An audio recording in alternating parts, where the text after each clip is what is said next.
Olá, bem-vindos e bem-vindas ao nosso Trilha da Vida, podcast onde a gente traz histórias e pessoas inspiradoras e que de alguma forma estão relacionadas com o cuidar. Eu sou a Marcela Tardelli e eu quero convidar você para estar conosco na nossa trilha que começa agora. Roda a vinheta.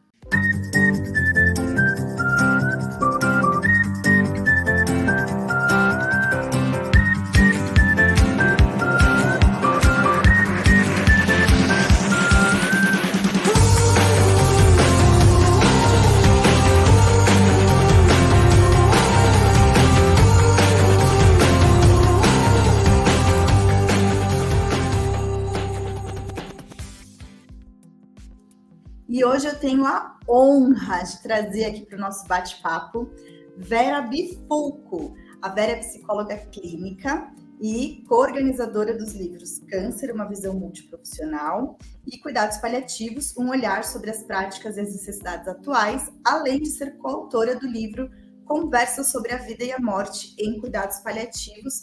E além de tudo, eu amo esta mulher. Uma inspiração de fato. Vera, muito obrigada por aceitar o nosso convite, por fazer parte aqui da nossa história mais uma vez, já muito presente aqui na oficina de cuidados paliativos em vários momentos, e agora marcando aí sua presença no Trilha da Vida. Obrigada, bem-vinda. Marcela, esse amor é uma via de mão dupla, você sabe bem disso, né? Eu estou muito feliz de estar aqui, sim. Muito, muito feliz. Muito bem. Verinha, para a gente começar, e como eu disse, a gente traz aqui histórias e pessoas inspiradoras. Então, conta para a galera que ainda não te conhece, e para quem te conhece, mas ainda não tanto, quem é a Vera? Bom, em primeiro lugar, a Vera é uma pessoa muito otimista, muito positiva, que tem assim, uma alegria, que acho que é minha mesmo, de essência, né? E que ama o que faz. A Vera, ela tem 3 filhas maravilhosas, né? Tem 3 netos, é psicóloga, trabalha com cuidados paliativos desde 2002, tem alguns livros com organização junto com o Ricardo Caponeiro, com outros médicos, né? E sou coordenadora do Comitê de Cuidados Paliativos da Sociedade Brasileira de Psico-Oncologistas. Sou psico-oncologista e... não sei, eu acho que é isso. Eu estou mais preparada para as tuas perguntas. Assim. O que você gosta de fazer, Vera? Você gosta de viajar? Eu sei que você curte viajar bastante. Olha, sim, adoro viajar. Mas eu amo imensamente o que eu faço. Verinha, você disse que ama a sua profissão. Como é que você decidiu, em que momento virou uma chave assim, você falou, você é psicóloga? Não, essa chave de vou ser psicóloga, não, eu entrei na faculdade com 18 anos. Eu, assim, não tinha outra opção. Eu acho que muito por causa da minha mãe. Minha mãe era uma pessoa que tinha assim, livros e livros e livros, ela gostava demais de ler. Na época, tinham muitos livros que agora eu acho que eu definiria como livros de autoajuda, mas era conhece-te a ti mesmo, coisas desse tipo. Mas eu tinha conversas sempre muito filosóficas com a minha mãe. Então, assim, para mim não tinha outra opção a não ser psicóloga. Agora, foi muito interessante como, da psicologia, eu fui para os cuidados paliativos, né? Teve a geronto antes ou não? Como? Teve a gerontologia que rolou antes ou você fez... Não, foi uma coisa muito pesada, porque a minha vida profissional, ela começou um pouco tarde, porque eu, assim, antes de me formar, eu me formei grávida de 9 meses da minha filha mais velha, né? Eu tenho 3 filhas. Então, praticamente, eu me formei, casei e tive as 3 filhas. Então, durante um bom período da minha vida, eu fui literalmente mãe. Tá. Mas eu tinha uma inquietação interna. Eu sempre gostei muito de estudar, então eu continuava a ler, fazia cursos menores, até que eu, com 48, 49 anos, minha mãe faleceu, eu cuidava da minha mãe, perdi meu pai, depois perdi minha mãe. E daí, depois que a minha mãe faleceu, logo em seguida, eu falei assim, bom, eu vou fazer um curso de gerontologia no SEDES, aqui em São Paulo, né, nas Perdizes, SEDES Sapiens. E eu falei assim, bom, o que vai acontecer? Como eu daqui para frente só vou ficar mais velha, eu pelo menos faço um curso, tipo assim, vou advogar em causa própria, né? Tá. E daí eu fiz gerontologia no SEDES e, ao mesmo tempo, eu fiz aqui na Unifesp, eu falo aqui na Unifesp porque eu sou vizinha da Unifesp, sabe? Dá para ir a pé, então eu faço tudo, a minha vida é na Unifesp. Adoro, sou filha da Unifesp. E daí eu fui fazer psicologia aplicada à nutrição, enfim, eu fui me reciclando. Só que aconteceu uma coisa muito interessante. No curso que eu fiz de gerontologia social, que, aliás, foi o último curso, a última turma de gerontologia social da professora Elvira Wagner, que era uma sumidade, né? Eu acho que quem passou pelas mãos da Elvira Wagner foram privilegiados. E eu achei muito interessante que, no fim do ano, mais para o fim do ano, devia ser assim, tipo outubro, falaram assim, na semana que vem nós vamos ter aula com um médico bárbaro. Ele se chama professor Marco Túlio de Assis Figueiredo e ele vai dar uma aula sobre morte. Que privilégio, hein, Vera? Mas, tipo assim, eu naquela época eu falei assim, aula sobre morte? Como? Né? Como assim? Vai ensinar o que acontece quando morre? Quer dizer, era um ponto de interrogação. Era um assunto assim que eu não conseguia definir muito bem. Vera, eu nunca vou esquecer. Tá. Só para a gente situar o pessoal, porque tem gente que não tem noção da dimensão que é este homem na história do cuidado paliativo no Brasil, né? Mais ou menos que ano que era isso? Porque assim, o professor Marco Túlio, ele foi um marco na história do paliativismo brasileiro, porque foi uma das pessoas que trouxeram essa prática, esse conceito, essa ideia, e difundiu isso dentro da Unifesp e a partir da Unifesp, né? Então, acho que também, assim, foi por isso que eu falo, foi um privilégio também ter a oportunidade de assistir uma aula dele, né? Um ícone. Bom, vamos falar, então, quem foi o professor Marco Túlio? Ele foi o pioneiro na educação em cuidados paliativos no Brasil. Só isso. Só. E o professor, ele era chefe do ambulatório de cuidados paliativos. Eu diria que isso foi 2001, 2002, por aí. Não sei falar a data muito certa. E daí, o professor Marco Túlio deu esta aula sobre morte, sobre o processo de morte e morrer. Não se ouvia um mosquito voar. Era um silêncio total, porque o professor Marco Túlio tinha um carisma, ele era tremendamente carismático, e as aulas dele, e a própria temática, né, para a época, uma temática novíssima, eu diria até inusitada, porque imagina, se agora as pessoas já não falam tanto de morte, imaginem em 2001, 2002, era um assunto literalmente... E a gente está falando de agora, né? 2002 é pouquíssimo tempo atrás. Então, pensando que assim é um assunto que a gente está fomentando há tempos, né, Vera? Enquanto a gente trabalha na área, a gente fala sobre isso, mas é muito recente a abordagem sobre essa temática na medicina como um todo, né? Aqui no Brasil, pelo menos. Sim. Eu me lembro nitidamente, nós não tínhamos bibliografia em cuidados paliativos na época.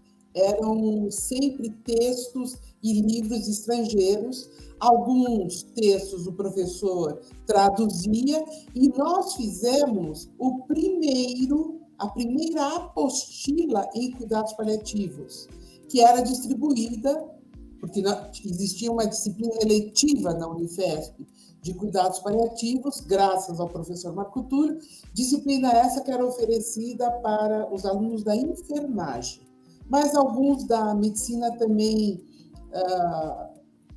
assistiam. Acabavam participando. Sim, então, essa apostila com textos traduzidos e com textos também que eram feitos por nós. Então, por exemplo, Psicologia da Morte, eu não daria mais esse título para o meu capítulo, eu diria Educação para a Morte, né, talvez, mas a atuação do enfermeiro, a atuação da fisioterapeuta, então, nós montamos essa primeira apostila, que eu tenho até hoje comigo. Ah, que legal. Depois você pode tirar uma foto dela? Sim. E mandar para a gente colocar no post do podcast. Ficou muito legal. Linda. E aí ali você entendeu que era a sua pegada, assim, ir para o cuidado paliativo. Sim, e daí eu fui, me apresentei ao professor depois dessa aula. Até tem uma história muito gozada, eu não sei se depois você edita, se a coisa ficar muito grande. Imagina! O professor Marco Túlio, ele, no final da aula, ele falou assim, sabe, agora eu estou indo lá para o ambulatório e o dentista que trabalha conosco, ele vai vir nos buscar, vai vir me buscar. Eu fiquei com uma inveja desse dentista, que você não faz uma ideia. Eu falei, meu Deus do céu, olha, esse dentista vai passar aqui, vai pegar o professor, vai levar até a Unifesp, no caminho vão conversar, e ele faz parte da equipe. Eu sei que eu tive uma inveja, assim, mas guardei inveja comigo, né? Nem sabia quem era esse dentista. Eu sei que nesse mesmo ano, no fim do ano, abriu uma seleção para trabalhar no Centro-Dia do Idoso da Unifesp. E eu fiz parte dessa seleção, porque era um trabalho de uma equipe multiprofissional. E eu passei, e no primeiro dia que a equipe se apresentou no Centro-Dia, os especialistas, cada um falou o que era. E não é que eu conheço o tal do dentista que ia trabalhar no Centro-Dia. Daí eu olhei para ele e falei assim, olha, eu tinha uma inveja de você. Aliás, eu tenho essa inveja de você. Ele não entendeu nada, daí eu expliquei, ele falou assim, olha, não precisa ter inveja. Nós estamos sem psicóloga na equipe, então, se você quiser, você pode trabalhar na equipe. Você pode imaginar o que representou isso para mim? Então, foi assim que eu fui apresentada no ambulatório e o professor Marco Túlio me aceitou para trabalhar e eu acredito que eu fui uma das suas discípulas. Que incrível, Vera. Nossa, para quem estuda cuidado paliativo, porque assim, o Trilha da Vida, ele aborda muitos assuntos, né? O cuidado paliativo, ele vai permeando, vai pela beiradinha, às vezes ele é o centro da nossa conversa, mas para quem estuda isso e entende quem foi essa pessoa e tudo que se constrói a partir disso, né? É como se a gente parasse para pensar que, assim, às vezes ele tinha a intenção de trazer, imagino eu, tá? De trazer um conteúdo que ele acha que foi realmente importante. Olha, a gente não tinha isso aqui, eu preciso trazer para os meus alunos, e não tinha dimensão ou até a pretensão de chegar aonde a gente chegou hoje, né? Olha tudo que você construiu a partir dessa relação. E quantos alunos seus, pessoas que trabalharam com você, construíram também a partir dessa relação que tiveram com você. Então, olha quanta coisa, né, vai se criando, vai se tornando um legado, assim, imenso, imenso. Então, é realmente um sentimento de gratidão que a gente emana para esse ícone, porque foi realmente muito importante para a nossa história, né? Olha, Marcela, o professor Marco Túlio foi meu co-orientador no mestrado em cuidados paliativos que eu fiz pela Unifesp, e eu posso falar uma coisa, eu tive um pai, né, um pai pai, né?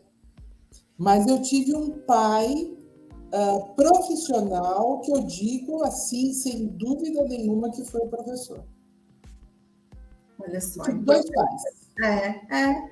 Não, é isso, eu entendo essa relação, eu tive muito isso com a minha orientadora da graduação, que depois foi minha orientadora no mestrado, que é a professora Gabi, lá da Unifesp, e sempre foi uma relação de muito carinho, no sentido de, olha, isso aqui tá errado, mas eu vou te ensinar o certo, né? Porque acho que essa relação profissional e até de estudo, quando a gente chega nesse nível, do falar, poxa, ela foi realmente uma mãe também para mim nesse processo, vem essa crítica, vem o construir junto, porque enxerga naquela pessoa o potencial que ela tem e o quanto ela pode multiplicar esse saber, né?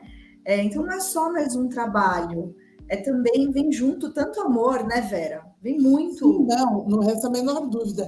Olha, foram 8 anos que eu trabalhei dentro do ambulatório com o professor Marco Túlio, porque eu atuo no ambulatório da Unifesp, agora em caráter de voluntariado, com a doutora Ana Paula. Então, eu digo que eu estou dentro da Unifesp há 22 anos, né? Dentro, assim, trabalhando dentro do ambulatório. Houveram intervalos onde eu fui trabalhar em outros locais, sempre fazendo essa ligação da psico-oncologia e dos cuidados paliativos. Trabalhei no IPC, trabalhei no Hospital do Câncer, Dr. Arnaldo Vieira de Carvalho, também na equipe que é coordenada pela uma xará sua, a doutora Marcela Barreto, maravilhosa, mas a minha vida sempre foi voltada para esse ramo, a psico-oncologia e os cuidados paliativos, né? E eu amo, realmente, assim, amo. Eu digo assim que a gente se casa, sabe, com o trabalho, no sentido de que há uma comunhão muito grande de afetos, de conhecimento. Foram 8 anos que eu trabalhei com o professor no ambulatório, e eu considero que foi a maior universidade em cuidados paliativos que eu podia ter feito, porque nós uníamos a teoria que o professor nos obrigava, e graças a Deus que ele fazia isso, a ler livros, a fazer pesquisa, sabe, se empenhar com a parte prática, né? Então foram anos de glória mesmo, inesquecíveis.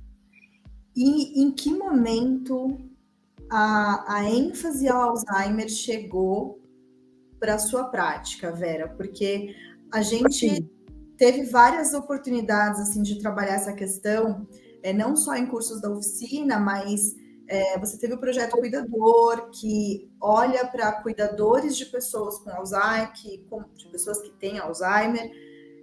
Como que foi isso?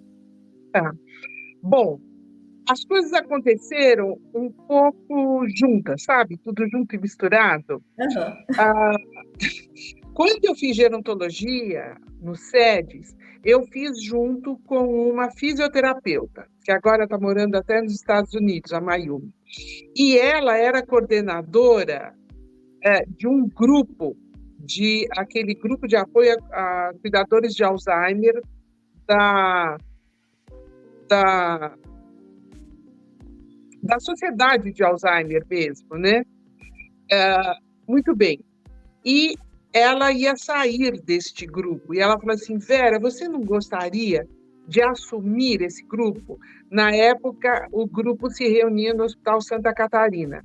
Bom, para resumir um pouco, eu assumi o grupo, sim, e eu fiquei durante 20 anos como coordenadora do grupo que era Paraíso, né? O Hospital Santa Catarina, aqui em São Paulo, e depois eu fui para o Hospital 9 de Julho, onde eu fiquei mais tantos anos. Olha, mas somando os 2 anos foram... Eu só parei por causa da pandemia, mesmo assim, eu continuei online, mas depois não deu mais, né? A pandemia realmente ela cortou. Mas foram 20 anos. E a gente sabe, Marcela, que as demências são as doenças em cuidados paliativos que têm uma duração mais longa. Elas podem chegar a 15, 20 anos de sobrevida. Então, nós temos as demências como as doenças mais longas. E que, desde o momento do diagnóstico, é importante que seja repassado para a família que é uma doença para os dias atuais, ainda sem possibilidade de cura, e uma doença ativa, progressiva, que vai levar ao óbito. E uma doença que é muito importante que se acolha a família também. E é interessante porque ela envolve um tipo de luto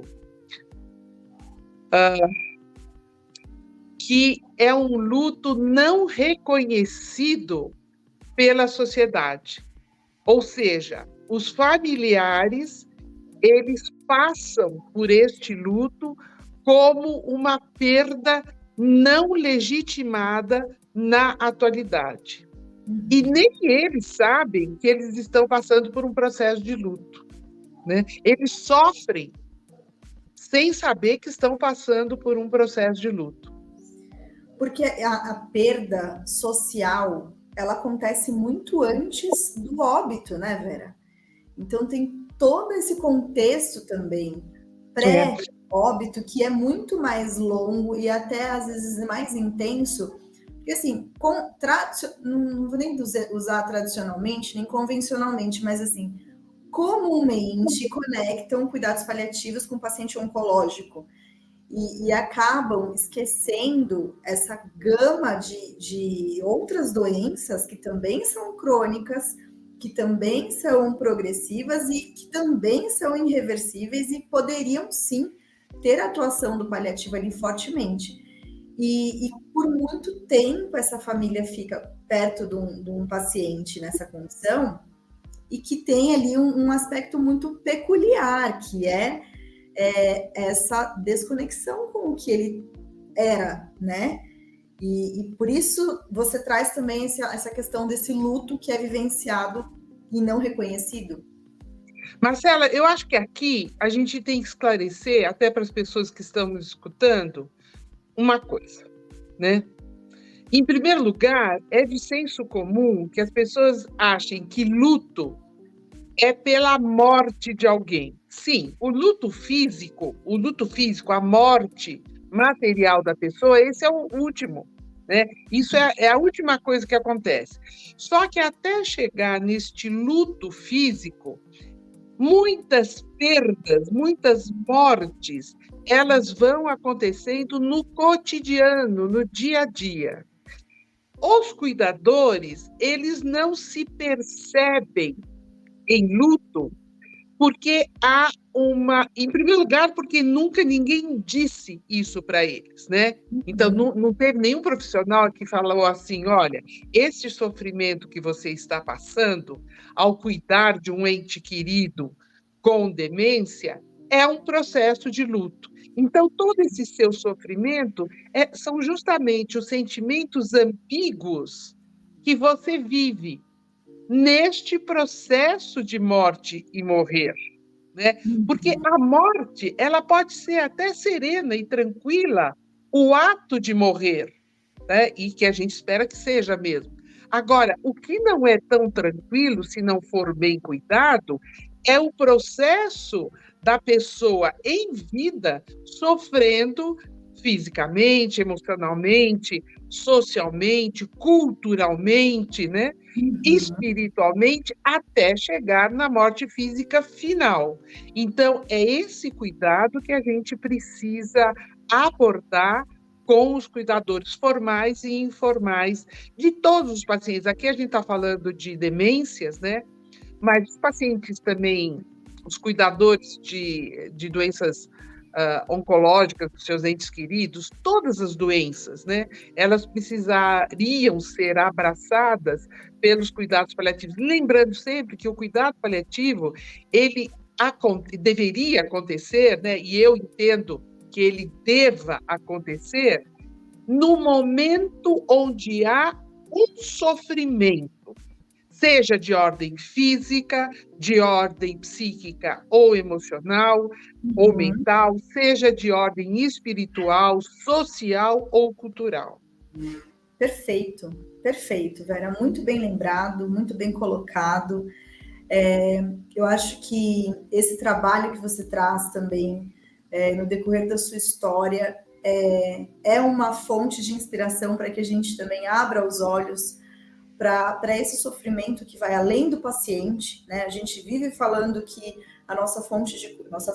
nosso objetivo de cuidado ali, o objeto de cuidado é o paciente e a família, mas são poucas as equipes que de fato olham para essa família de maneira profunda, né? Porque não é só ali dar aquela atenção no momento da visita, vai muito além disso, né? É um preparo de fato para uma alta, é um cuidado emocional, é um suporte, uma rede de suporte que se cria, né? Então, todo esse trabalho do projeto Cuidador que aconteceu e que, quiçá, né, tenhamos a oportunidade de tê-lo aí novamente, é de realmente olhar para esse cuidador, familiar ou não, e considerar todas as necessidades deles também, né, que estão em intenso sofrimento por conta de um processo de morte, né, de morrer, que é muito extenso, né, que duram anos e anos, muitas vezes.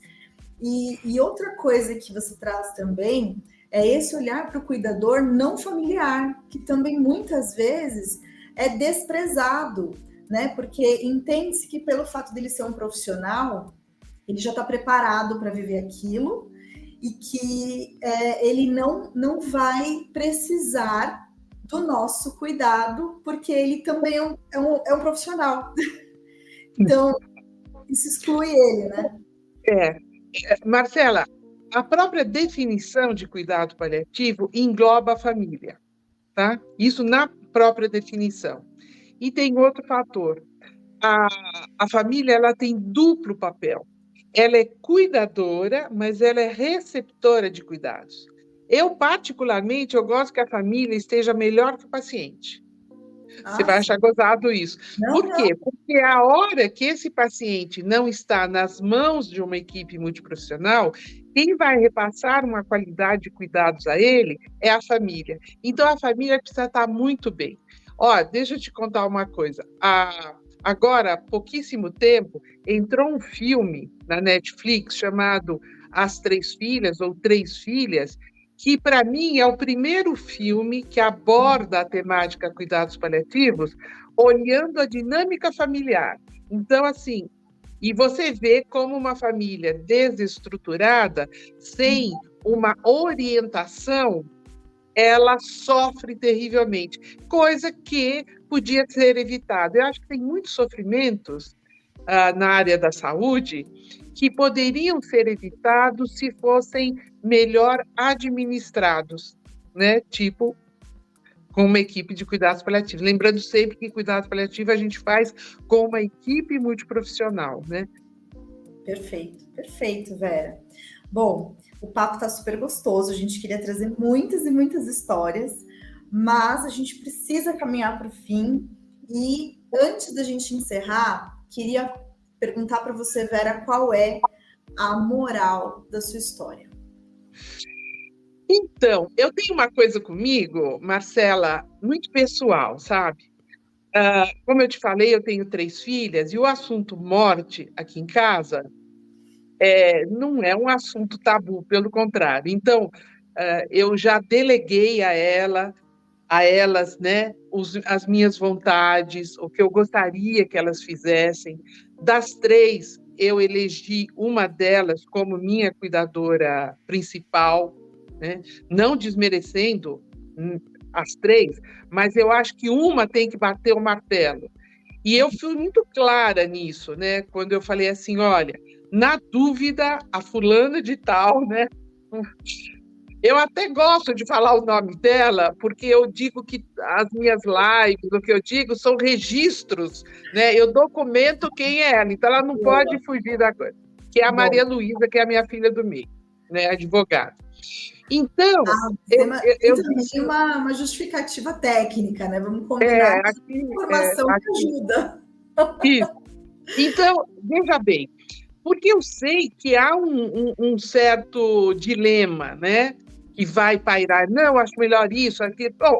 A minha caçula mora na Austrália, então, nitidamente, ela é a filha de Londres, né? É aquela filha que está longe, não vai chegar em tempo útil e vai questionar um montão de coisa. Então, praticamente ficou nas mãos das duas aqui do Brasil. Mas são assuntos que eu já conversei e que são sabidos. Mas eu tenho... Olha, um dia desses, eu vi na mídia, que eu achei sensacional.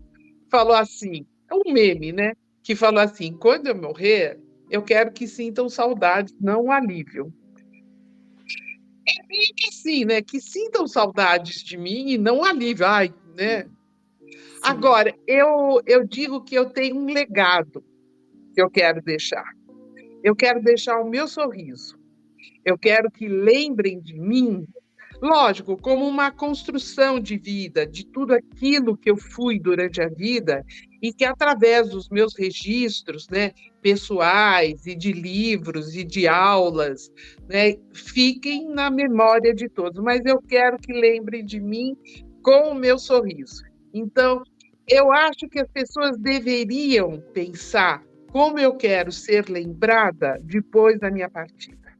Olha, se lembrarem do meu sorriso, da minha alegria, eu sou tida como a vovó alegria pela família inteira. Então, eu já vou ficar muito feliz. Perfeito. Vera, esteja certa de que o seu sorriso já está marcado na nossa memória, viu? Na minha, certamente. Eu fico muito grata. Digo mais uma vez o quanto eu sou grata por você existir na minha vida, não só na trilha da vida, no podcast, mas na minha vida mesmo, por tudo que eu já aprendi com você, por tantas coisas que eu ainda tenho para aprender. Você é uma mulher maravilhosa, inspiradora. Tenho certeza que outras pessoas que estão nos ouvindo, que te conhecem, vão confirmar isso. E deixar esse espaço para você também se despedir e mandar os beijos para quem você quiser. Fica à vontade, por favor. Marcela, eu agradeço imensamente o convite para participar dessa conversa, porque é uma conversa que eu acho importante, que as pessoas deveriam ter cada vez mais, e nós aprendemos uns com os outros a vida inteira, né? Nunca deixe de aprender, porque a vida nunca deixa de ensinar. Muito obrigada de coração mesmo. Foi uma alegria estar aqui com você. Agradeço a vocês que participaram conosco hoje, seja ouvindo, seja nos assistindo. Espero que essa nossa conversa traga luz e inspiração para o seu dia. E deixa aí o seu like, as suas notificações ativadas, né? Ativa o sininho, se inscreve no nosso canal para que você receba sempre novidades e acompanhe as nossas publicações, tá certo? Bom, até a próxima trilha!